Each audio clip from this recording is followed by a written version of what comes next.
Good morning and welcome to the August open meeting of the Federal Communications Commission. Madam Secretary, could you please introduce our agenda for the morning? Thank you, Mr. Chairman. Good morning to you and good morning, commissioners. For today's meeting, you will hear 3 items for your consideration. First, you'll consider a public notice that would adopt procedures for the auction of new flexible use overlay licenses in the 3.7 to 3.98 gigahertz band, or auction 107, for 5G, the Internet of Things, and other advanced wireless services. Second, you will consider a report and order that would address the radio duplication rule. Third, you will consider a report and order on remand, and a fourth further notice of proposed rulemaking that would respond to remands by the U.S. Court of Appeals for the District of Columbia Circuit and propose to comprehensively reform rates for inmate calling services within the Commission's jurisdiction. This is your agenda for today. Please note item 3 entitled Common Antenna Siting Rules and item 4 entitled Telecommunications Relay Service as listed on the Commission's August 6th Sunshine Notice have been adopted by the Commission and deleted from today's agenda. The first item today, entitled C-band Auction Procedures, will be presented by the Office of Economics and Analytics, and Julia McHenry, Chief of the Office, will give the introduction. Thank you, Madam Secretary. Chief McHenry, the floor is yours. Thank you, Chairman. Good morning, Mr. Chairman and Commissioners. I am pleased to present to you the procedures public notice for Auction 107, an auction of critical mid-band spectrum in the 3.7 to 3.98 gigahertz band. I am joined today by Eric Bite, Attorney Advisor from the Office of Economics and Analytics Auction Division, who will present the public notice. I would like to thank the staff of the Wireless Telecommunications Bureau, the Office of Economics and Analytics, Communications Business Opportunities, and General Counsel for their input and hard work. Eric will now present the public notice.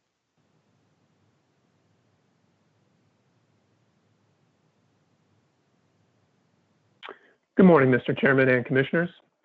With this public notice adopting auction procedures for Auction 107, we are on track for the December 2020 started bidding for new flexible use overlay licenses in the 3.7 to 3.98 gigahertz band. This auction will release 280 megahertz of critical mid-band spectrum into the commercial marketplace for 5G. This spectrum will be licensed in 20 megahertz subblocks by partial economic area for a total of nearly 5,700 licenses. The public notice would adopt typical pre-auction procedures, including limited information procedures to preserve anonymous bidding and upfront payment amounts to establish bidder eligibility. In addition, the item would adopt bidding credit caps that are consistent with those the Commission adopted for auctions 101, 102, and 103. The public notice would adopt an ascending clock auction design for auction 107. The first phase of the auction, the clock phase, would consist of successive clock bidding rounds in which bidders indicate their demands for categories of generic license blocks in specific PEAs. The second phase would involve bidding for frequency-specific license assignments. Based on the comments received, the public notice would establish clock phase categories for the blocks in each PEA based on the specific clearing deadline to which incumbent Earth stations are subject, i.e. phase 1 or phase 2. This means that in the 46 PEAs with certain blocks subject to the phase 1 deadline, there will be 2 categories of generic blocks. In the other 360 PEAs, there will be only 1 category. The public notice would also adopt assignment phase procedures, which would allow bidding for interim and final frequency-specific license assignments of contiguous blocks in PEAs with 2 categories of blocks. Public notice would adopt minimum opening bids that vary by market population. As the auction progresses, the clock price for blocks in a bidding category in each PEA will increase from round to round if bidders indicate total demand that exceeds the number of blocks in the category. The clock rounds will continue until, for all categories of blocks in all PEAs, the demand for blocks does not exceed the supply of available blocks. The public notice would adopt an activity requirement of between 90% and 100% of a bidder's eligibility in all clock rounds, including a modification that would allow a bidder to submit bids but not to be assigned bids that exceed its bidding eligibility. It also would establish procedures for changing demand, including the partial application of bids to reduce demand when excess demand is insufficient to support the entire reduction. Finally, the public notice would adopt an additional default payment percentage of 15%, which is consistent with auctions 101, 102, and 103.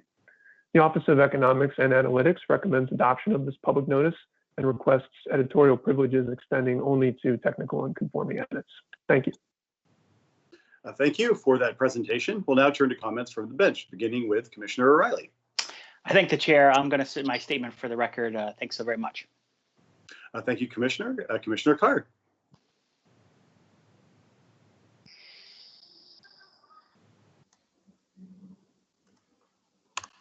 Thanks. Thursday, March 12th was my last full day at the portals, the FCC's headquarters for 20 years.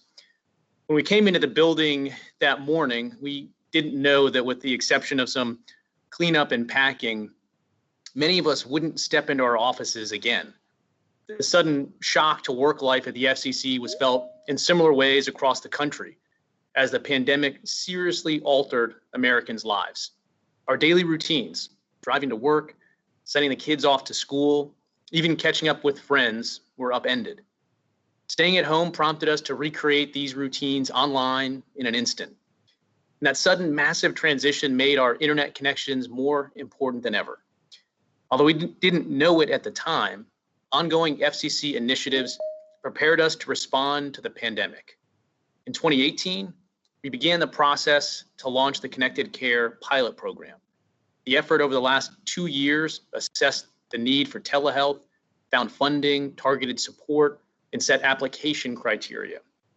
All of that work allowed the Commission to expedite the $100 million program.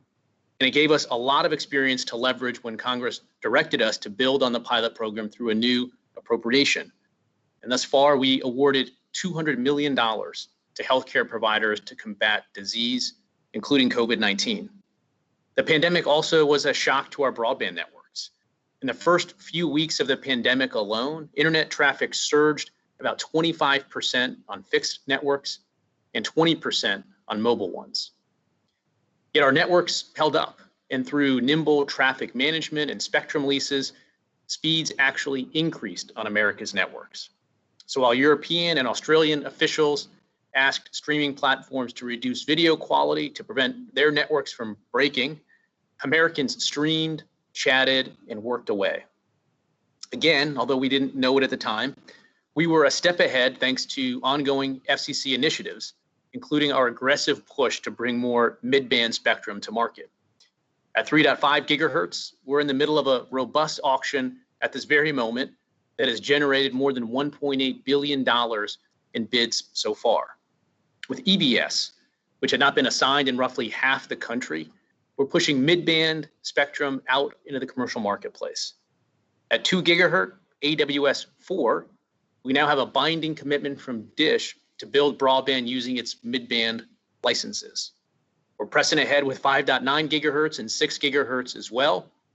And at 3.7 gigahertz, in the item we're voting on today, we continue the sprint to a C-band auction this year. Mid-band already is providing hundreds of megabits of 5G mobile performance in markets across the country. It can be used for telehealth, remote learning, or working from home. Use cases we've suddenly had to rely on more than ever before. And while none of us can say for sure what particular need will arise in the future, we can be sure that this mid-band capacity will help us meet it. That's why I'm so pleased to see that we are moving forward with a quickness with this proceeding here. I want to thank the Wireless Bureau and all of the Commission's staff for their hard work on this item. It has my support, so thank you. Thank you, Commissioner. Commissioner Ressenworcel. Today's public notice adopts procedures for the auction of 280 megahertz of spectrum in the C-band. And if all goes as planned, it may prove to be one of the more consequential auctions in this agency's history. That's because this auction will make available airwaves that are uniquely suited for next generation 5G service at an absolutely critical juncture for our nation's wireless leadership. It is no secret that the United States is woefully behind other countries when it comes to making mid-band spectrum available for 5G. Other nations have moved these airwaves to market much faster, while during the last few years, we auctioned only band after band of millimeter wave. Other nations have their 5G plans in order and are poised to free up to 5 times more licensed mid-band spectrum by the end of the year, while we still wait for a national spectrum strategy that is more than a year overdue. Nonetheless, this public notice is a step toward closing that gap. It reflects the usual high-quality work of our auction experts. The procedural rules we adopt today set up the nitty-gritty of our auction. Details like timelines and bidding procedures, compliance and antitrust laws, bidding credits for small businesses and rural providers, and more. These procedural rules mirror what has been successful in the past, so I am pleased that we are proceeding today, and I'm also pleased that we are adjusting the assignment phase of the auction to better ensure that auction winners receive contiguous spectrum blocks, which is going to be important for providing robust 5G service. So that's the good. But there are reasons this auction will be consequential that are not so good too. That's because with this effort, for the first time, the value of spectrum assigned in a Federal Communications Commission auction will not be determined by an efficient and effective market. Instead, bids in this auction will be distorted by a nearly $10 billion payment to incumbent satellite operators that was negotiated far from the light of day. Whatever hazy deal the agency cut with existing licensees is hard to square with our clear statutory duty to deposit auction proceeds in the United States Treasury. Moreover, this mandatory payment set up by the agency falls outside the traditional emerging technologies framework, which permits voluntary market-based transactions to repurpose spectrum for new uses. That means the public foots this $10 billion bill without the traditional tools of accountability that our auctions have relied on in the past. Now, we could have worked with Congress on a more transparent path, and by doing so, we could have cleared up these ambiguities, not just for this auction, but for spectrum efforts in the future, because we would benefit from a legislative overhaul of our system for incentivizing the return of airwaves and the repurposing of them for a future where we can lead in 5G. In fact, I believe our experience with C-band and mid-band more generally proves we need more innovative tools to help this process along, just like incentive auctions have helped with freeing low and high band spectrum. Moreover, by proceeding on our own, we also missed a big opportunity. Because we acted unilaterally, we denied the legislative branch the ability to take the funds from the auction of these public airwaves and put them to broader public purpose. Working with Congress, we could have used the billions of dollars in revenues in this auction to do the very infrastructure projects this country so desperately needs. We could have funded the nation's transition to next generation 911, which would benefit public safety in every state. We could have started a new rural broadband initiative, or we could have used revenues to seed a homework gap trust fund to help our nation's students stuck in the digital divide and locked out of the virtual classroom during this pandemic. It is regrettable we did not, because these things are important. For these reasons, I approve of the work of our staff to implement these auction rules today, but I dissent because I continue to believe how we got here is misguided. Thank you, Commissioner. Commissioner Starks. Thank you, Mr. Chairman. My perspective on the fundamentals underlying this item have not changed. The underlying majority's decision this February, we are paying nearly $10 billion of taxpayer money to foreign satellite companies that vacate spectrum that belongs to the American people based on a formula that has nothing to do with the company's relocation costs. And nearly 6 months later, we still have tremendous uncertainty in my mind surrounding this bad deal. The DC Circuit is now considering 2 sets of challenges to the February order. Intelsat has declared bankruptcy, and the former C-band alliance has turned into a circular firing squad. And last week's bureau-level decision on lump sum reimbursements has generated yet another issue by dramatically limiting the ability of small cable companies to replace their satellite connections with fiber that could have helped with rural broadband expansion. And now those companies may create yet another front on attacking this proceeding in court. So what will happen next?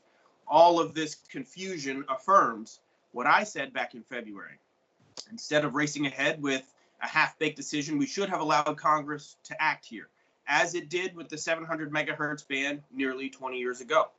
Doing so would have avoided much of this uncertainty, ensured that the proceeds from this auction went toward the needs of the American people and not to the coffers of foreign satellite operators.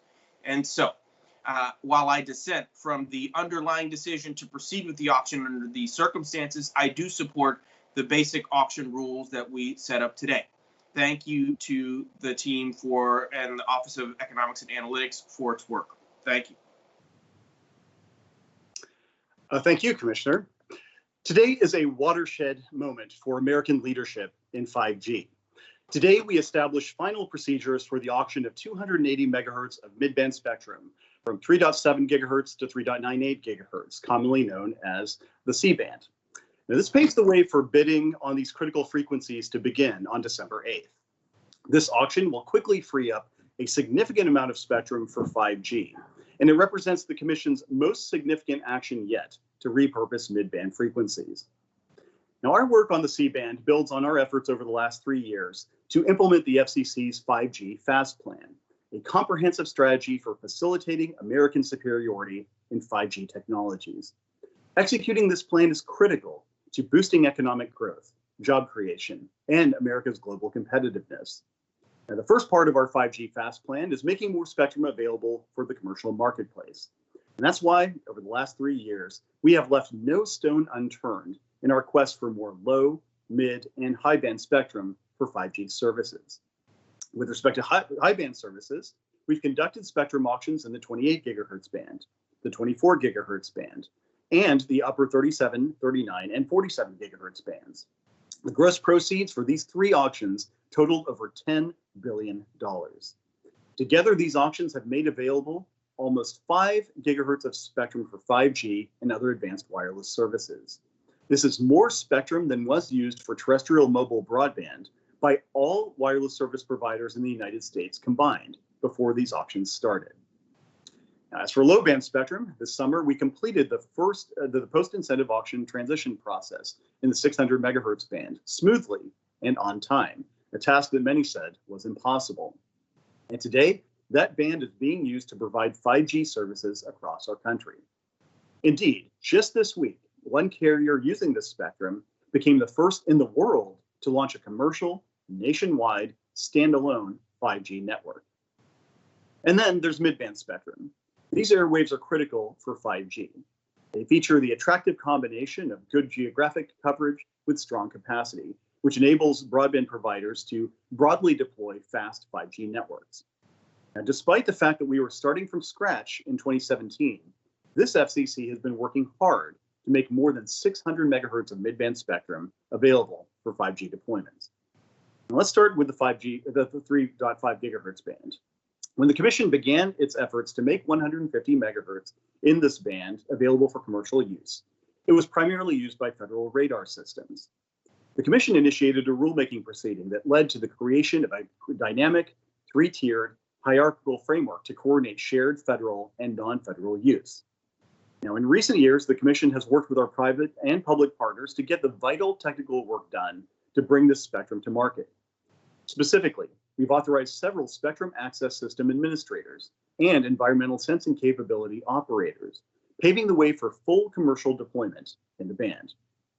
Moreover, under Commissioner O'Reilly's leadership, we reformed our rules regarding priority access licenses to facilitate the deployment of 5G and the band, and I thank him for his longstanding and painstaking work on this issue.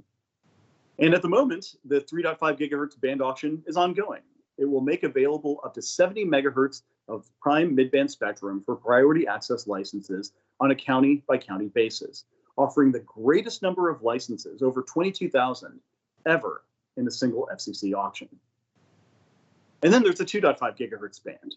Last year, the Commission liberalized the rules for this underused mid-band spectrum, the largest swath of spectrum that's contiguous in the country, below 3 gigahertz. We created a first ever opportunity for tribes, rural tribes, to get early access to 2.5 gigahertz spectrum before the start of the auction. This rural tribal priority window for the 2.5 gigahertz band is currently open, and we've received already over 280 applications. Once that window closes, I expect we will move forward with scheduling a 2.5 gigahertz auction in the first half of 2021. And that brings us to the C-band, which will be our largest auction of mid-band frequencies for 5G to date. 5 months ago, the FCC voted to clear the lower 280 megahertz of the C-band and make the spectrum available for flexible use. When we crafted our rules for repurposing the C-band, we prioritized making a large amount of spectrum in this band available for 5G as quickly as possible, while still ensuring that incumbents would have access to sufficient spectrum to continue delivering the same services they currently provide over C-band spectrum. And that is why we rejected calls to do literally nothing until Congress passed a law on the subject. And I'm going to break some news this morning. Congress still hasn't. These calls to delay indefinitely are politically motivated, of course, as is the opposition to literally every mid-band spectrum initiative we've introduced. But they're also an odd instance of chutzpah, given that they come from the same critics who complain, without basis, that we're behind in mid-band spectrum. You cannot take a Schrodinger's cat approach to mid-band spectrum. You've got to pick one critique or the other. That's also why the FCC has included accelerated relocation payments to incumbent satellite operators that will make spectrum available for 5G 2 to 4 years earlier than otherwise would have been the case. And that's why we proposed an aggressive schedule for holding an auction within the calendar year. I'm proud to say that even amidst a pandemic and the effective shutdown of Commission headquarters that it occasioned just weeks after we adopted the C-band order, the excellent work of FCC staff has kept us fully on track and on schedule. Now, speaking of staff, they have done a fantastic job continuing to do the critical tasks necessary for a successful C-band auction and clearing. In recent months, they have administered a process by which all eligible space station operators voluntarily elected to clear the band on an accelerated basis. Staff also created a cost catalog with categories and estimates of presumptively reasonable expenses that fixed satellite service and fixed service incumbents may incur as they clear operations from the band. Alternatively, incumbent Earth station operators can elect to receive lump sum payments pursuant to a recently announced process. And further, thanks to the staff's help, we are seeking comment on the proposed selections for the Relocation Payment Clearinghouse and Relocation Coordinator, each of which will play key roles during the transition process. All in all, the C-band auction is a massive undertaking, offering up to 5,684 new flexible use overlay licenses for 5G. And this public notice brings us one step closer to launching this auction on December 8th. It establishes clock phase categories for each partial economic area, which will be determined based on whether incumbent stations in a PEA are subject to phase 1 or phase 2 relocation deadlines. It establishes upfront payment and minimum opening bid amounts for the new flexible use overlay licenses. And it sets auction deadlines, as well as bidding credit caps for small businesses and rural providers. For their incredible work on this item, I'd like to thank the staff that worked on it.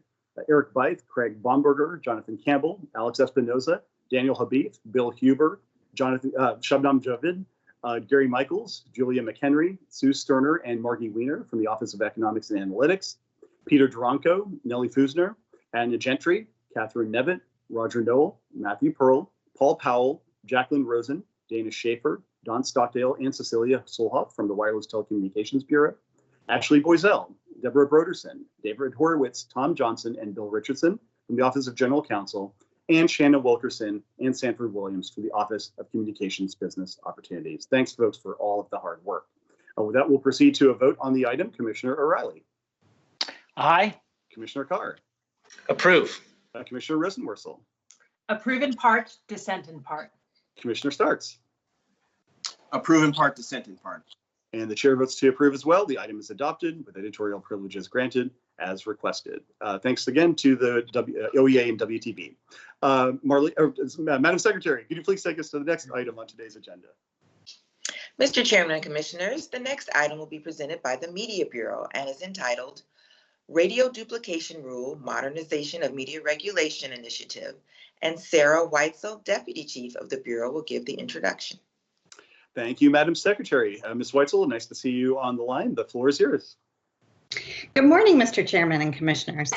Today, the Media Bureau presents a report and order that would eliminate the radio duplication rule for both AM and FM stations. This order would conclude the Commission's 18th proceeding in the Modernization of Media Regulation Initiative and is the 43rd action taken as part of this initiative. Joining me today is Jamil Kadre of the Media Bureau's Industry Analysis Division, who will present the item. Jamil? Mr. Chairman and Commissioners, we are pleased to present this report and order that addresses Section 73.3556 of the Commission's rules, the radio duplication rule, which restricts the duplication of programming on commonly owned broadcast radio stations operating in the same service, AM or FM, and geographic area. The Commission first imposed restrictions on the duplication of programming on commonly owned stations in 1964, but has revised the rule several times in response to changing market conditions. The current version of the rule was adopted in 1992 with the goal of fostering competition, programming diversity, and spectrum efficiency. The rule prohibits any commercial AM or FM radio station from devoting more than 25% of the total hours in its average broadcast week to programs that duplicate those of any other station in the same service, AM or FM, which is commonly owned or with which it has a time brokerage agreement if the principal community contours of the stations overlap and the overlap constitutes more than 50% of the total principal community contour service area of either station. In November 2019, the Commission issued a Notice of Proposed Rulemaking as part of its continuing Modernization of Media Regulation Initiative, asking whether the radio duplication rule should be modified or eliminated in light of significant technological and marketplace changes in the radio broadcast industry since the current rule was adopted. This report and order would eliminate the radio duplication rule for both the AM and FM services. Elimination of the rule would help struggling stations stay on the air. It would also afford broadcast radio licensees greater flexibility to address issues of local concern in a timely fashion, particularly in times of crisis, help facilitate voluntary digital broadcasting by AM stations, assist with format changes, and ultimately allow stations to improve service to their communities. The item finds that these benefits to broadcast radio licensees would serve the public interest. The report and order also concludes that broadcasters have no incentive to limit their appeal and thus their revenues by simulcasting the same programming on multiple stations for long periods of time. Therefore, while we provide additional flexibility to broadcast radio stations in this item, we believe that licensees will prefer to maximize the potential for their stations to reach the greatest number of listeners with the greatest amount of diverse programming. In short, we do not believe that duplication will be a common practice by station owners. Rather, we anticipate that stations will use the ability to simulcast programming in a targeted manner to preserve broadcasting in both the AM and FM services, address issues of local concern in a timely fashion, respond to a crisis, facilitate a format change, or aid in a potential voluntary digital transition in the AM service. The Media Bureau recommends that the Commission adopt the report and order and requests editorial privileges to make any necessary technical or conforming edits. Thank you. Thank you for your presentation. We will now go to comments from the bench, beginning with Commissioner O'Reilly. Thank you, Mr. Chairman. No statement for me. I'm supportive of the item. Thank you. Thank you, Commissioner. Commissioner Carr. Thanks. Today, we clear away even more of the regulatory underbrush that imposed outdated burdens on America's broadcasters. We do so by eliminating a rule the FCC first adopted over 50 years ago when the Commission tended to micromanage a market for news and information that faced far less competition than it does now. As the record shows, there are clearly circumstances in which program duplication in the same market is beneficial. It can help AM broadcasters overcome technical and operational difficulties and potentially spur their transition to digital broadcasting.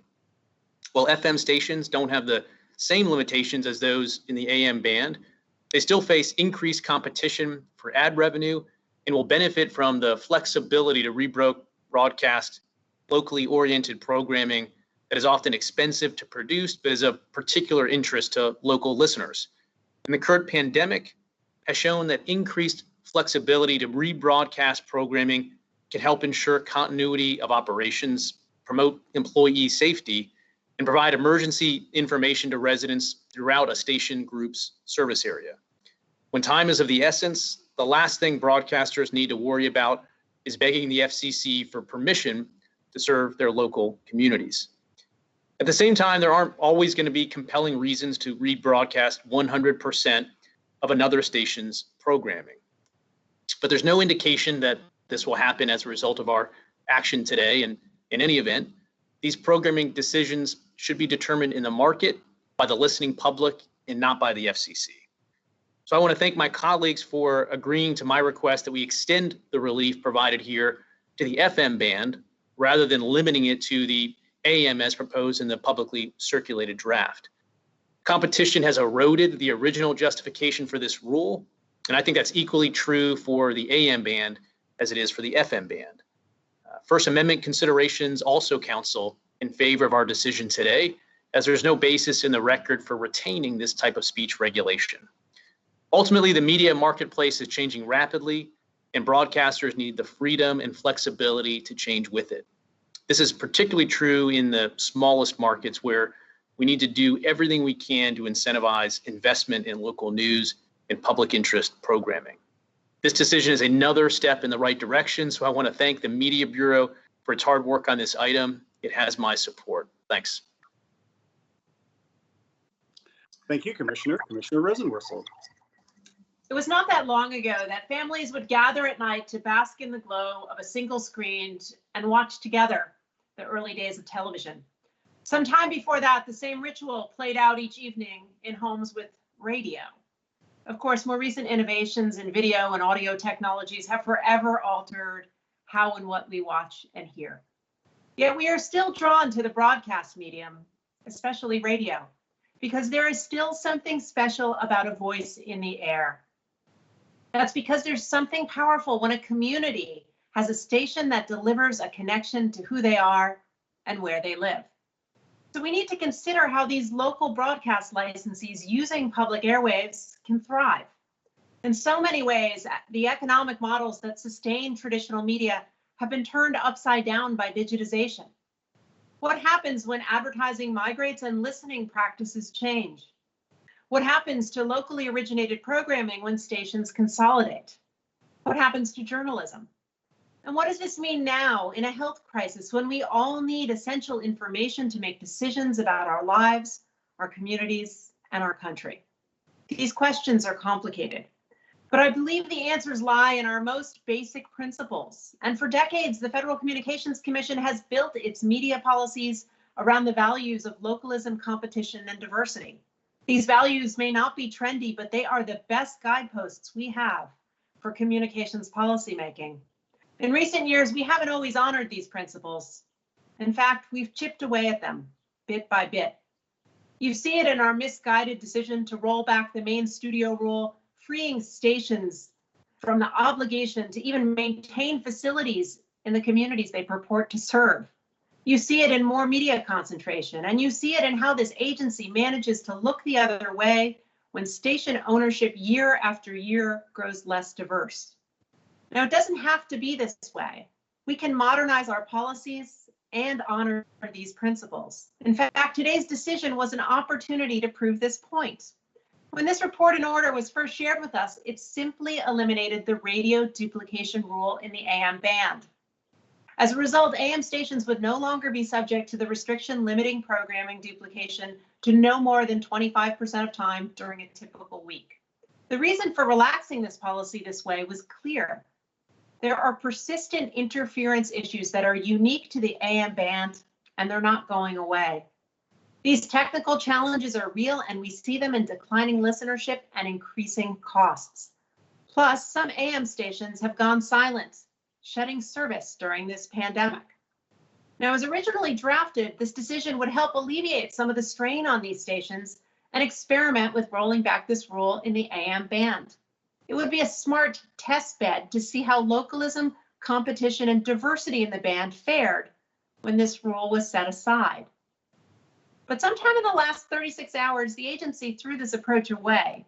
It decided instead it would eliminate the policy in the AM and FM band in one fell swoop. But the signal quality issues in these bands are totally different. The economic issues are not identical, and the impact of content duplication is not the same. So what we have is yet another small chip in our principles, because we have another decision that rushes ahead without doing the due diligence needed to consider the impact on localism, competition, and diversity. Now, radio has a storied past.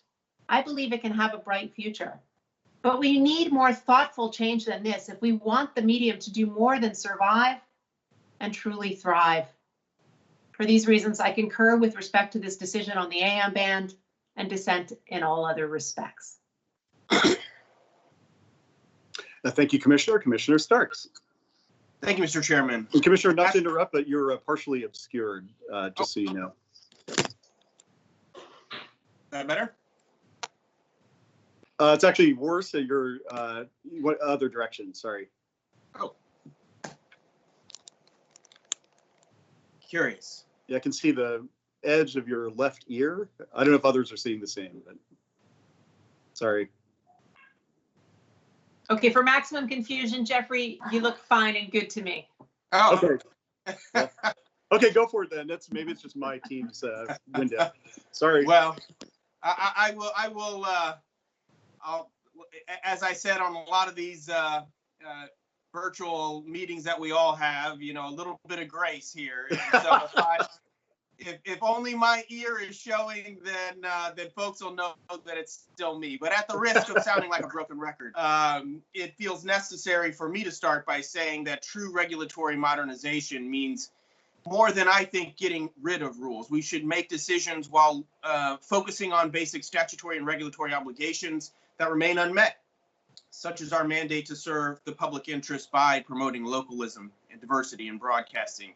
In the opening inquiry this year, we sought to determine whether the radio programming duplication rule, quote, remains necessary to serve the public interest and the goals of competition, programming, diversity, and spectrum efficiency that it was originally intended to foster, close quote.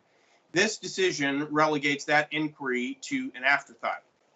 3 weeks ago, the chairman presented for our vote an item that granted relief only to AM broadcasters, allowing them greater flexibility to duplicate programming, even given the unique technical and economic challenges that AM broadcasters currently confront, coupled with the desire to facilitate an AM digital broadcasting transition. That decision had support in the record, and a majority of commenters expressed agreement with some relaxation of the rule for AM broadcasters, and only one party further advocated for relaxing the rule for FM stations. And so the earlier draft did not have a record supporting eliminating the rule as applied to FM stations. But now the majority finds that the benefits of eliminating the rule for FM licensees outweigh the potential negative public impacts and objectives. Unfortunately, I don't think the majority sufficiently explains that dramatic change of heart, nor does it explain how the benefits to FM broadcasters truly outweigh those public interests in protecting truly local broadcast programming, local audiences, from the potential harms that are caused by unfettered duplicate programming. Instead, I think the majority does attempt to justify expanding this relief to FM broadcasters by citing COVID-19 national emergency and the need for increased flexibility to react nimbly to local needs at this time of crisis. That is a fair point, but I do not think the majority mentions or does not fully consider the current rule that allows some duplication of up to 25% of average weekly programming to accommodate those needs. And moreover, if the need to broadcast COVID-19 related or other emergency information requires additional programming duplication, FM licensees can seek such a waiver. And so the majority is finding that the existing waiver process is not an efficient means of granting this regulatory relief in this context, might be more persuasive if the record did in fact contain some evidence, actual evidence, that the waiver process would be particularly burdensome here. Also absent is any evidence that the FM licensees have found the existing 25% duplication allowance to be insufficient for responding to these emergencies, particularly given their claim that they have no incentive to simulcast the same programming on multiple stations for long periods of time. The early version also recognized that retaining this radio duplication rule for FM service would, quote, encourage the diversification of programming on commonly owned stations, close quote, and discourage spectrum warehousing consistent with the stated goals of the rule. That is as true today as it was 3 weeks ago, but that language is stricken as well. And so I do have concerns that today's decision will undoubtedly make it easier and more cost-effective for large station groups to hoard local stations without any obligation to provide significant programming that meets those needs of local communities. And I fear it will reward ownership consolidation and thus likely exacerbate the already huge disparity in the number of media outlets owned and controlled by people of color and women, which I think translates to a lack of locally relevant and diverse programming that addresses local needs. And so I concur in the decision in the grant of relief for AM broadcasters, because there is a reasonable basis in the record for relaxing the rule for AM licensees to overcome the technical shortcomings of AM service, to deal with the financial hardships brought about by a steady and significant loss of audience, and to facilitate that transition to digital AM broadcasting. With the remainder of the decision, I dissent. Thank you, Commissioner, and apologies again. It was my own team setting that gave me a different the joys of virtual. How'd my ear look, Mr. Chairman? It was a solid ear, I gotta say. I mean, I don't want to, nothing against your right ear, but your left ear presented very well, I thought. So well done. Well, 100 years ago, AM radio station KDKA in Pittsburgh, Pennsylvania, made history with our nation's first commercial radio broadcast. I had a chance to visit KDKA many years ago, early on in my time at the commission, and they are rightly proud of the tradition of service that they have had, as am I. And KDKA's history-making broadcast kicked off decades of distinguished service by AM broadcasters in big cities and small towns alike. But today, of course, the AM radio service faces serious technical and economic challenges made worse by the COVID-19 pandemic. In order to help AM broadcasters overcome these challenges, the FCC has been looking for ways to help by alleviating unnecessary regulatory burdens, providing more flexibility, and improving sound quality. Eliminating the radio duplication rule for AM stations, as we do today, could help further all three objectives. Giving economically distressed stations greater flexibility to simulcast programming could help them stay afloat and continue serving their communities. As the FCC observed back in 1986, during what seemed to be in retrospect AM radio's salad days, where separate programming is not economically feasible, duplication of AM service is preferable to a struggling station reducing programming or going off the air entirely. Moreover, simulcasting could help AM stations which might want to voluntarily transition to all digital transmission. One station could offer the higher audio quality of digital transmission, while another could keep supplying analog programming to listeners who don't yet have digital capable equipment. In short, I'm optimistic that the step we take today will help the AM band survive in an increasingly competitive marketplace and continue the grand tradition of stations like KDKA. So this item has my full support, and I want to thank the commission staff who got us here. From the Media Bureau, Michelle Carey, Brendan Holland, Jamila Kadri, who presented, of course, Radhika Kamarkar, and Sarah Weitzel. From the Office of Economics and Analytics, Andy Wise. From the Office of Communications Business Opportunities, Belford Lawson. And from the Office of General Counsel, David Consul, Bill Richardson, and Royce Sherlock. With that, we will proceed to a vote on the item. Commissioner O'Reilly? Aye. Commissioner Carr? Approve. Commissioner Rosenworcel? Concur in part, dissent in part. Commissioner Starks? Concur in part, dissent in part. And the chair votes to approve as well. The item is adopted with editorial privileges granted as requested. Thanks to the intrepid MB team for getting us here. Madam Secretary, can you please take us to the last item on today's agenda? Mr. Chairman and Commissioners, the third and last item on your agenda will be presented by the Wireline Compensation Bureau and is entitled Rates for Interstate Inmate Calling Services. Chris Monteith, Chief of the Bureau, will give the introduction. Thank you very much, Madam Secretary. To Chief Monteith, the floor is yours. Good morning, Mr. Chairman and Commissioners. The Wireline Competition Bureau is pleased to present for your consideration a report and order on remand and further notice of proposed rulemaking regarding inmate calling services, or ICS. I would like to thank the entire Bureau team for their hard work on this item, as well as our colleagues in the Office of Economics and Analytics and General Counsel, with whom we extensively collaborated. Min-Soo Kim, an attorney advisor in our Pricing Policy Division, will now present the item. Min-Soo. Good morning, Mr. Chairman and Commissioners.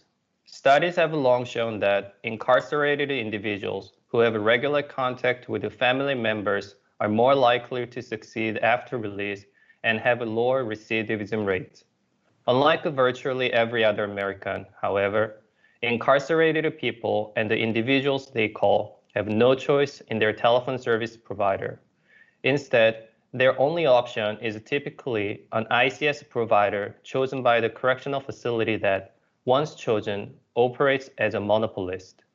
Absent effective regulation, rates for ICS calls can be unjustly and unreasonably high, and thereby impede the ability of incarcerated individuals and their loved ones to maintain vital connections. The item before you would ensure that rates and charges for interstate and international ICS calls are just and reasonable as required by the Communications Act, and thereby enable the incarcerated individuals and their families to stay connected. First, the report and order on remand will respond to a directive from the United States Court of Appeals for the District of Columbia Circuit that the Commission consider whether ancillary service charges imposed in connection with the ICS can be segregated into interstate and intrastate components. This order finds that it is impractical to separate out these charges except in limited circumstances. But for those limited circumstances, ICS providers will be subject to the Commission's ancillary service charge rules, which limit providers to only 5 specific types of ancillary service charges and related fee caps. Second, the accompanying fourth further notice of a proposed rulemaking would propose to comprehensively reform rates for the ICS calls within the Commission's jurisdiction. The item would propose to substantially reduce the Commission's current interstate rate caps of 21 cents per minute for debit or prepaid calls and 25 cents per minute for collect calls to 14 cents per minute for calls from prisons and 16 cents for calls from jails. The proposed interstate rate caps and the methodology supporting them are based on a detailed analysis of ICS provider cost data and are consistent with the requirements of the Communications Act. The further notice would also propose to adopt rate caps for international ICS calls for the first time. The Bureau recommends adoption of the item and requests editorial privileges extending only to technical and conforming edits. Thank you. Thank you, Mr. Kim, for this presentation, which I understand is your first presentation at a commission meeting. Very well done on a very important item. With that, we will turn to comments from the bench, beginning with Commissioner O'Reilly. I thank the chair. I don't have a statement. I'll support the item. Thank you. Thank you, Commissioner. Commissioner Carr. Thanks. There's no question that the market for inmate calling services is broken. The providers offering these services face no competition, so market forces don't operate to constrain the charges that they pass along to consumers. That's why the FCC has an important role to play in ensuring just and reasonable rates. In the past, the FCC made several attempts to reform the system, but it did so in ways that exceeded our authority. That's why the DC Circuit repeatedly turned back those efforts, leaving the status quo largely in place. Today, we move forward in a way that will deliver meaningful reform while respecting the limits Congress has imposed on our authority. The reforms we adopt today will result in lower fees for a broad array of services, and our proposals for further reforms will lower rates for interstate and international calls based on a methodology that corrects for the flaws underlying the FCC's prior attempts at reform. This item will make a meaningful difference in Americans' lives. So I want to thank the Wireline Bureau for their work on the item. It has my support. Thanks. Thank you, Commissioner. Commissioner Rosenworcel. It is never too late for justice. It is never too late to do the right thing. But some things can try your patience. The painfully slow pace of the efforts of the Federal Communications Commission to right the wrong of prison phone rates is one of them. It's been 17 years since Martha Wright filed a petition calling on this agency to do something about the unconscionable rates families of the incarcerated pay just to keep in touch. Martha Wright was not motivated to do this by the kind of corporate interests that show up regularly in our halls. She was not seeking attention. She was a grandmother who simply wanted to keep in touch with her grandson. She knew then what we all know now. For those who are incarcerated and their loved ones, talk does not come cheap.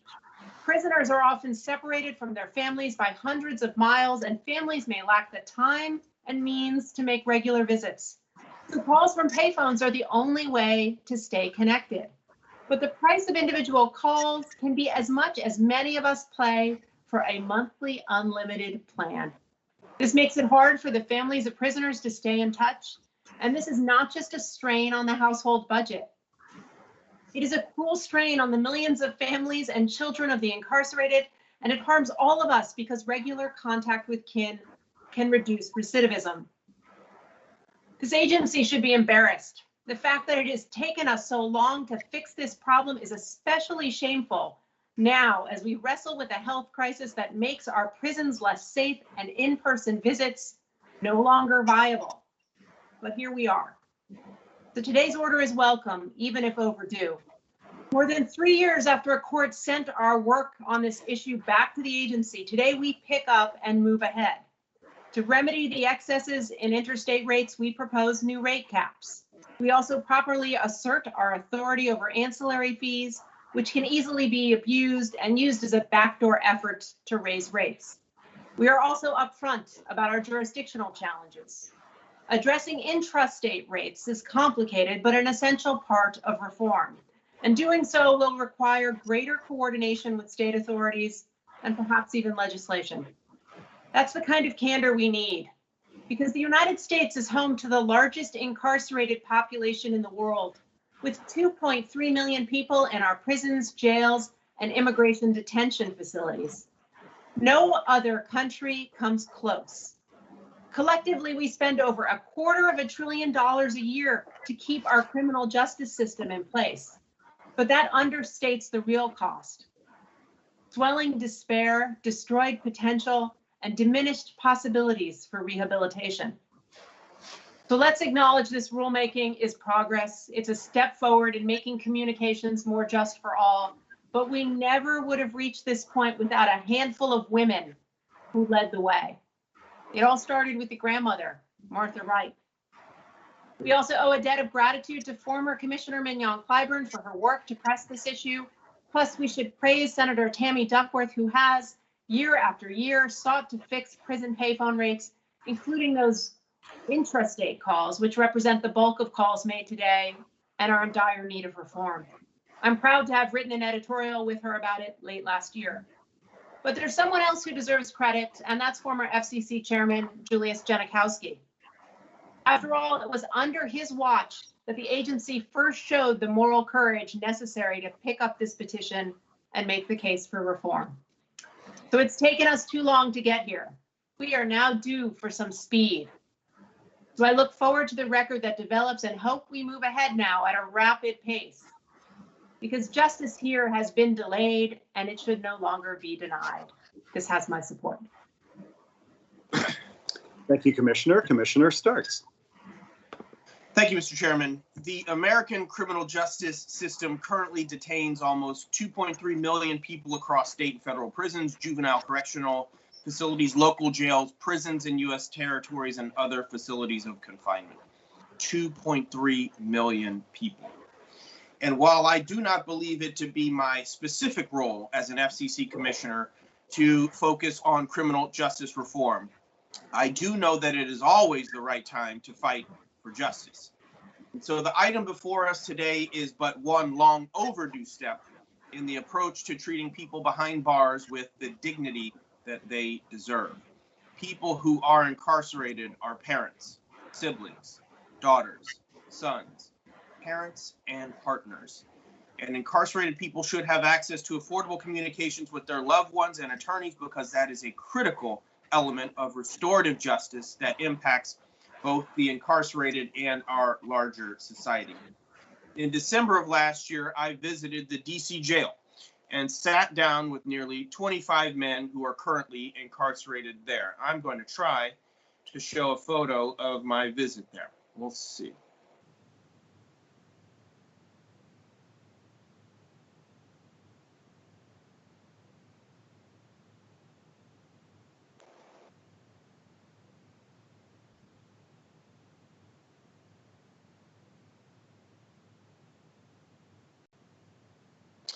And while they were of all ages, most were very young, between the ages of 25 and 8.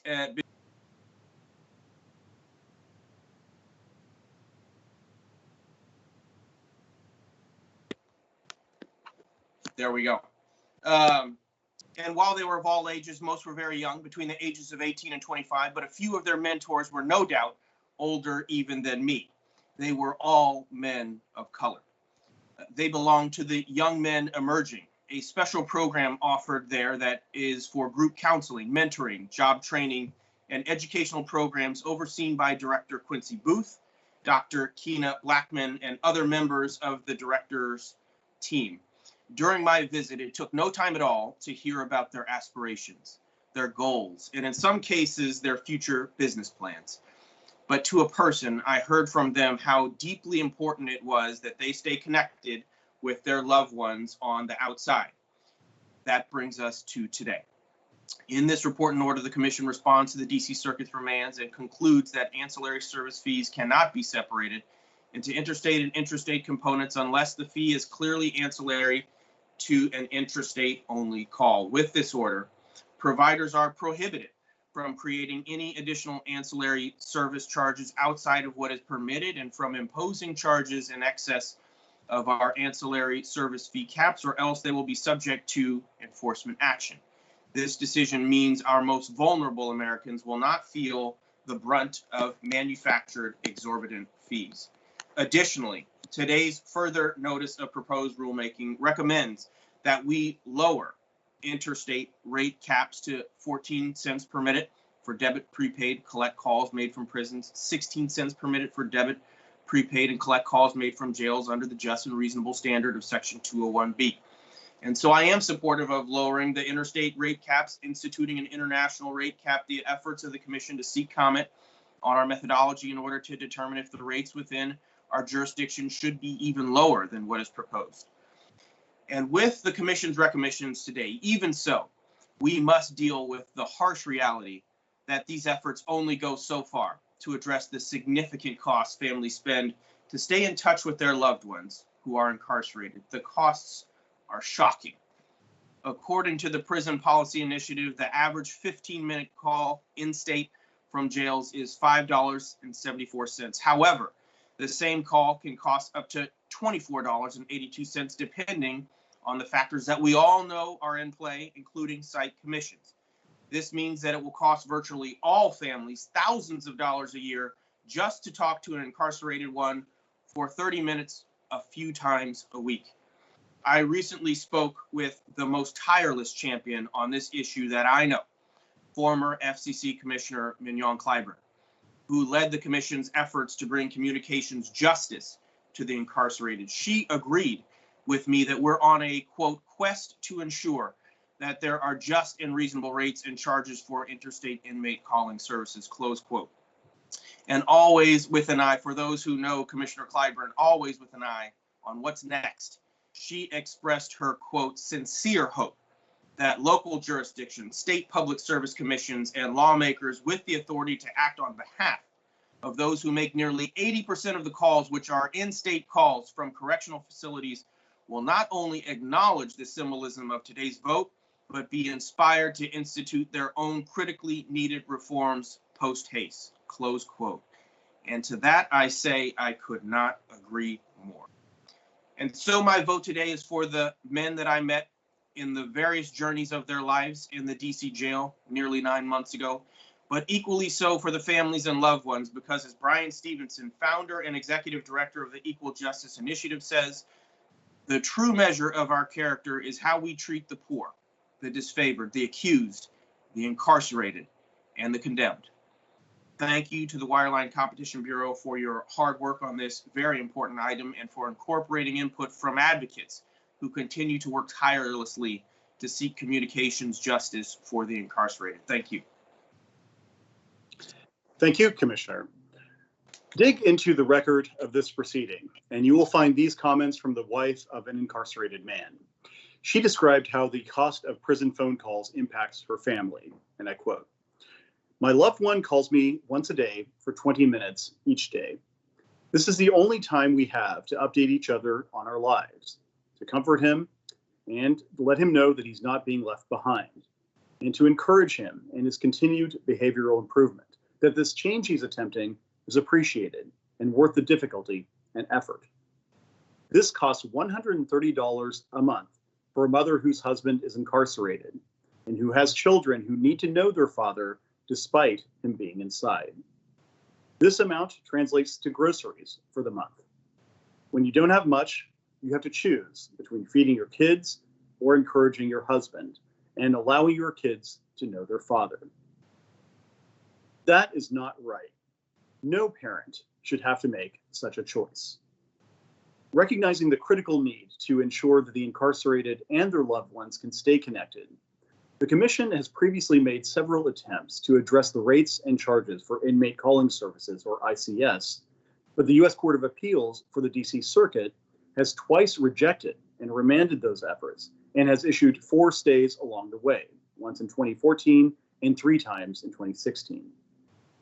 Judge Edwards' opinion for the court, rejecting the previous FCC's 2015 decision on this issue, held that the decision was, quote, "a fundamental misreading of the law, lacked justification in the record, was devoid of reasoned decision-making, and was thus arbitrary and capricious," close quote.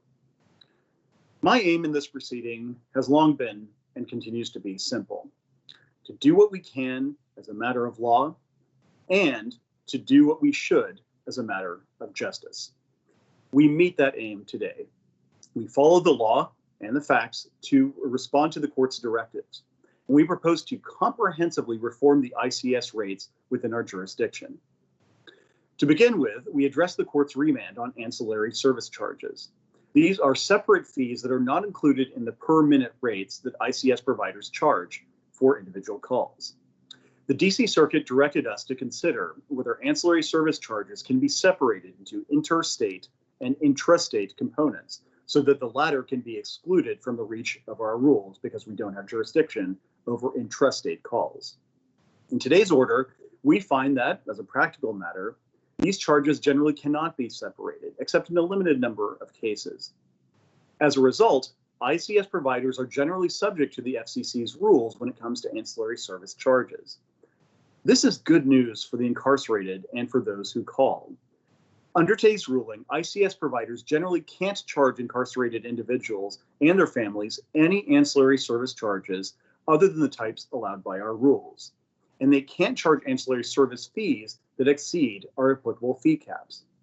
This will mean fewer big ancillary fees added to bills and fewer headaches and heartaches for those who have to pay them.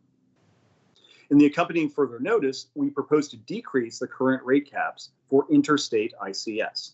Specifically, we propose to lower our current interstate rate caps of 21 cents per minute for debit and prepaid calls and 25 cents per minute for collect calls, to 14 cents per minute for debit, prepaid, and collect calls from prisons, and 16 cents per minute for debit, prepaid, and collect calls from jails. This would be a significant cut of between 24 and 44%. We make this proposal based on extensive FCC staff analysis of the most recent cost data submitted by ICS providers. And we use a methodology that addresses the flaws identified by the D.C. Circuit underlying the Commission's 2015 and 2016 rate caps. Some may argue that these proposed caps should be reduced even further. Should the facts warrant, to them I would say I look forward to the record that develops, because should the facts warrant, this agency will, once again, follow the law and apply rigorous economic analysis to the data in setting final interstate rate caps. This is a path that will deliver phone justice and survive judicial scrutiny. But remember, phone justice for the incarcerated and their families is a reduction in rates that will stand up in court, not yet another decision that gets struck down and leaves those least able to pay more vulnerable than ever. Finally, in this further notice, we propose to cap rates for international ICS. Rates will remain uncapped today. Now, I'm proud that we are taking a comprehensive, bipartisan approach to address the ICS rates and charges within our jurisdiction.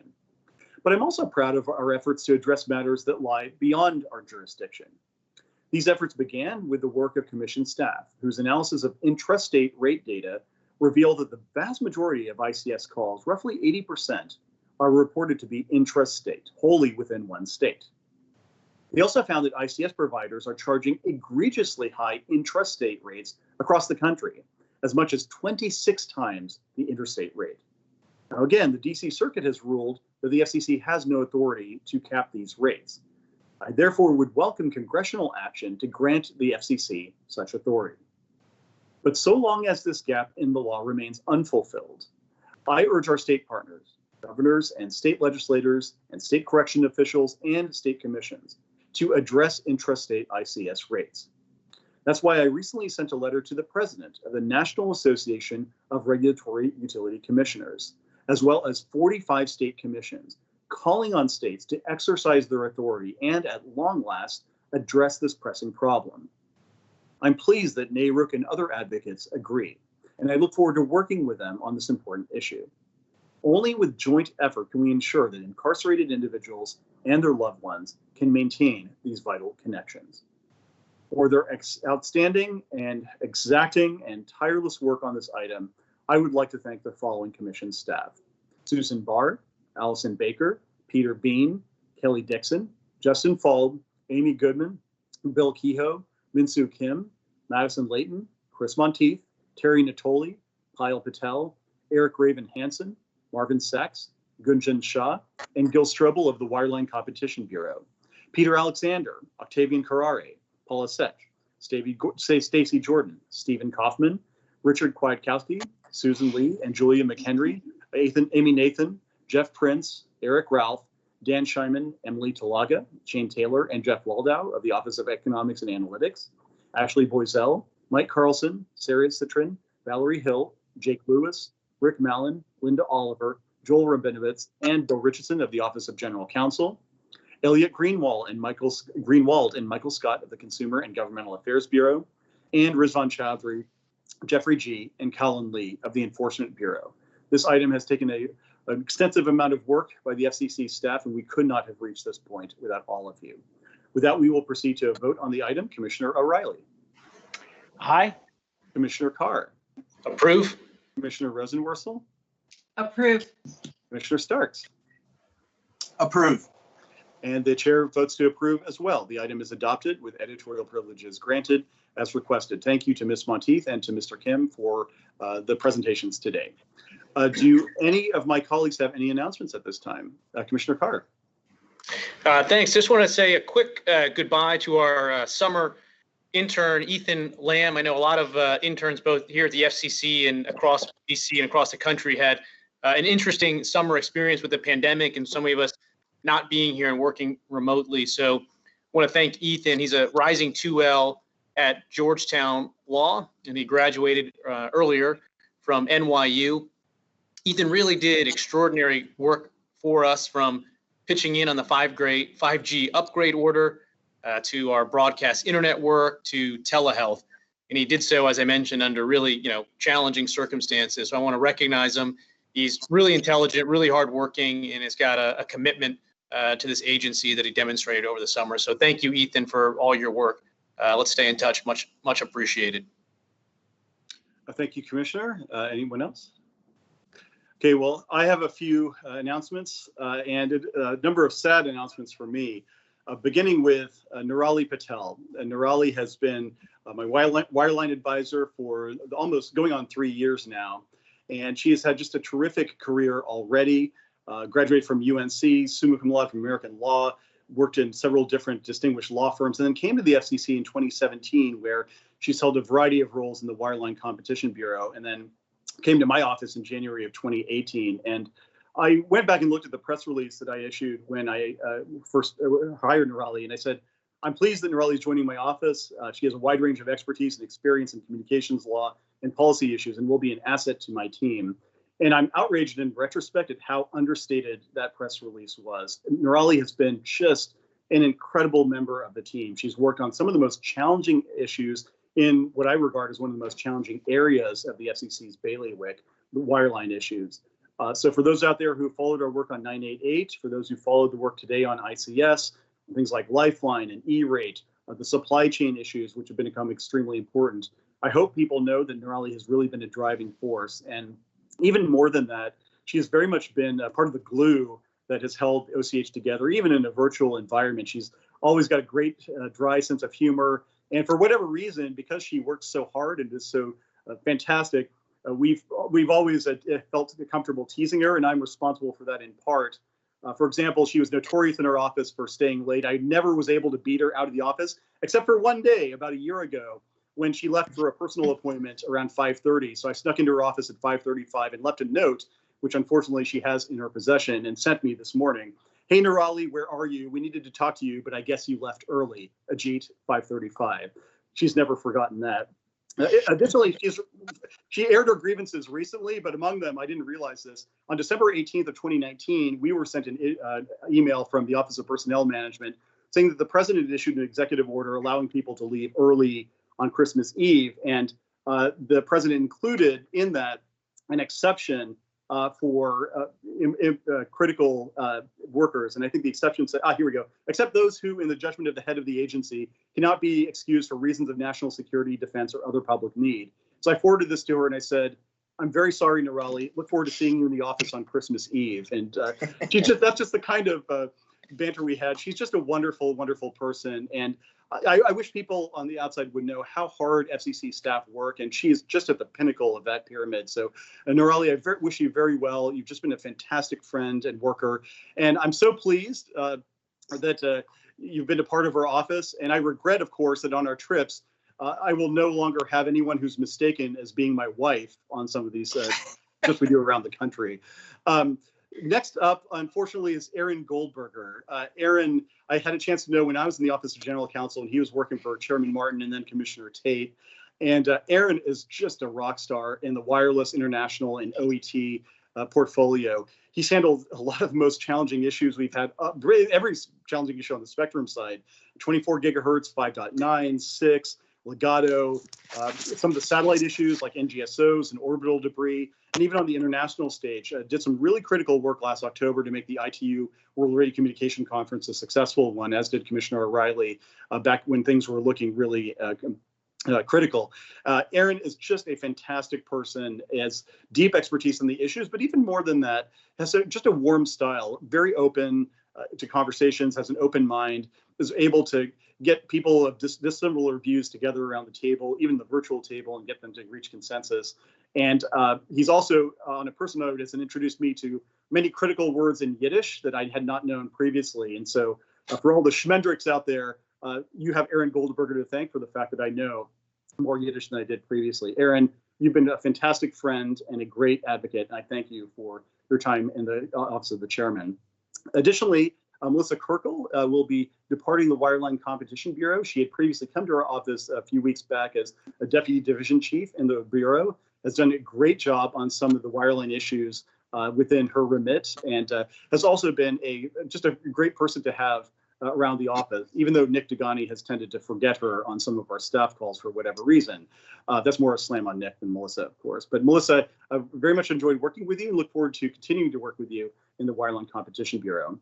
Next, our interns are unfortunately leaving as well soon, Lauren Early and Joe Kane.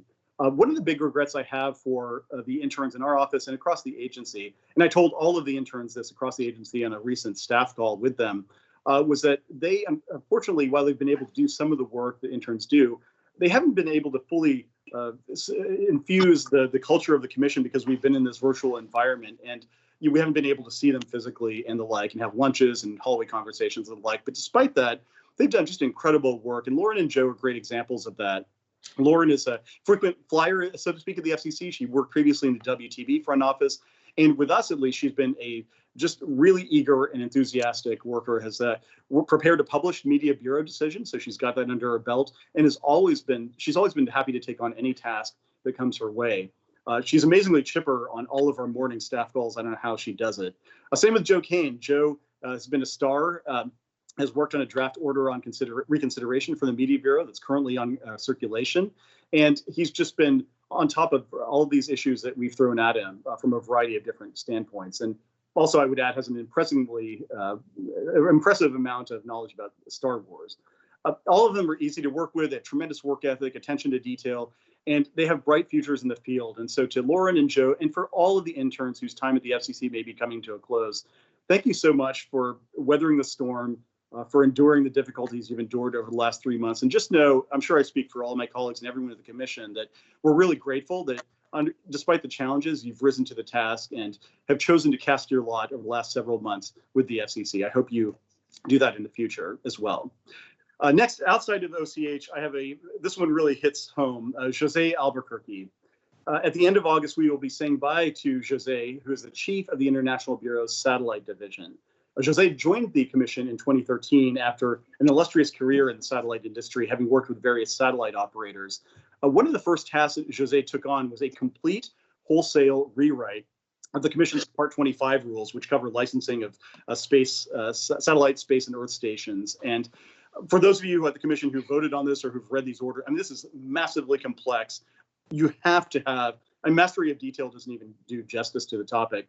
But Jose was able to bring a unique perspective from his years working with commercial satellite operators. And due to his and his team's efforts, we were able to streamline or eliminate hundreds of rule parts in order to keep pace with where the industry is now and where it's going. Also under his management and vision, new satellite licensing frameworks were developed to keep up with the new space age that we're in. And so as a result, thousands of NGSOs, next generation satellites, have been licensed over the past couple of years, and we're starting to see the benefits of that work bearing fruit now. Jose is, of course, well known and respected across the agency, across the country, and the world for his domestic and global satellite spectrum expertise. In particular, he's recognized at the ITU for his proficiency in satellite technical and regulatory regulations. And so it wasn't a surprise to any of us, certainly not me, when in 2018, Jose was a recipient of the Satellite Industry Association's Leadership Award. And I'm so glad that I was able to be there at the dinner that awarded him appropriately for all of his contributions. He is really the go-to person, I would argue, in the world for all things satellite. And at a time when we thought that some of the satellite issues and rulemaking issues couldn't be more complicated or challenging, he's inevitably come up with a solution that is equitable, that is fair, and that is technically sound. And so we all feel lucky to have worked with him, to have known him. His accomplishments, of course, are too many to name, but we're certainly going to miss his friendship, his good cheer, his collegiality, and of course, his ability to share a good story with his colleagues. So thank you, Jose, for all you've done for the agency. We wish you well in your second retirement and look forward to you rejoining the commission at some point in the future. One can only hope. Last but not least, I want to recognize an anniversary, not a departure, but an anniversary. 40 years of service from Cecilia Solhoff in the Wireless Telecommunications Bureau. She joined in August of 1980. And she's served in a variety of different roles throughout the commission. Currently has done great work in the Wireless Bureau as a spokesman and outreach coordinator, outreach specialist, program analyst, and other roles. And for those who know, she does like some of the critical work that enables us to have a very responsive and informative outward presence. And so, Cecilia, I've really enjoyed our conversations about everything from FCC work to family, and wish you very well in the next 40 years of your service to the agency. That is it for me. So if my colleagues don't have any further announcements, Madam Secretary, is to you we turn for your declaration of the next date for the commission meeting. Thank you, Mr. Chairman. The next agenda meeting of the Federal Communications Commission is Wednesday, September 30th, 2020. Thank you, Madam Secretary. And with that, we are adjourned. Take care, folks.